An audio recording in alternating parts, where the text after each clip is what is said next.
কাঠের বাসনটা মাঝে মাঝে ভিজে গেলাম, শাড়িটা চেঞ্জ করলাম। সব কাজ আমাকেই করতে হবে, আর ভালো লাগে না আমার এই সংসারে। এবার একটু চা কর, বাসন মেজে এলাম। আমার প্রচুর কাজ, এখন আমি পারবো না। তোমার ছেলেকে কি বলো? একদম বউ কিন্তু একদম কথা শোনে না। কেন, কি বলছে? চা করতে বলেছি, বলে পারবো না। দেখছি আমি এই বাসন টাসন মেজে এলাম। হয়েছে কি?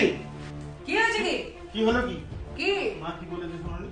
কি বলেছে? আমি কিছু জানি না। আমি কাজ করছি, তুমি দেখতে পাচ্ছ না? কি হয়েছে? কি হচ্ছে? কি কি হয়েছে? তুমি আবার ওকে কি বললে কেন? আচ্ছা বেশ বেশ বেশ, আমি চা বানিয়ে খাওয়াচ্ছি। ये देखो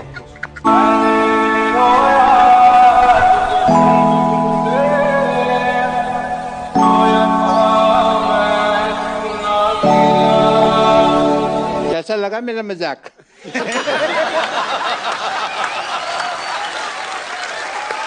রাতে কি খাবে বলো? বিরিয়ানিও ভালো করে